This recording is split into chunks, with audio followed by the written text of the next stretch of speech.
రైల్వేకి సంబంధించి section controller notification release అయింది. ఇది short notification. Detail notification release అవ్వడానికి 1 మంత్ పడుతుంది. ఈ జాబ్ నోటిఫికేషన్కి పే లెవెల్ 6 ఉంటుంది. ఇనీషియల్ పే 35,400 వరకు ఉంటుంది. దీనికి A2 మెడికల్ స్టాండర్డ్ కావాలి. Educational qualification as per detailed CENలో ఉంటుంది. ఏజ్ లిమిట్ చూసుకుంటే ఇక్కడ 20 నుండి 33 సంవత్సరాల వరకు మధ్య ఉన్నవారు ఎవరైనా అప్లై చేసుకోవచ్చు. ఇది జనరల్ ఏజ్ లిమిట్. మొత్తం 119 వేకెన్సీస్ అయితే ఉన్నాయి. ఎనీ డిగ్రీ వాళ్ళు అప్లై చేసుకోవచ్చు. అప్లికేషన్ డేట్ నెక్స్ట్ మంత్ అంటే జూలై 15th నుంచి ఆగస్ట్ 14th వరకు ఉంటుంది.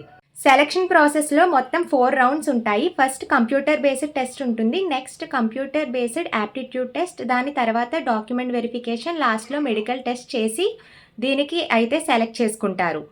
చాలామంది అడుగుతున్నారు ఫైనల్ ఇయర్ వాళ్ళు అప్లై చేయొచ్చా లేదా అని. సో దీనికి అప్లై చేసుకోవచ్చు.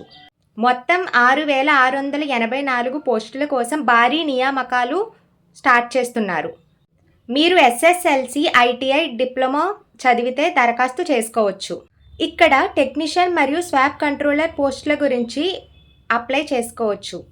సో ఎవరైతే రైల్వే ఉద్యోగం కోసం ఎదురు చూస్తున్నారో ఈ ఛాన్స్ని అస్సలు మిస్ చేసుకోకండి. ఇప్పటి నుంచే ప్రిపరేషన్ అయితే స్టార్ట్ చేయండి. ఎందుకంటే మనకి జూలై అంటే ఒక 15 డేస్ మాత్రమే ఉంది.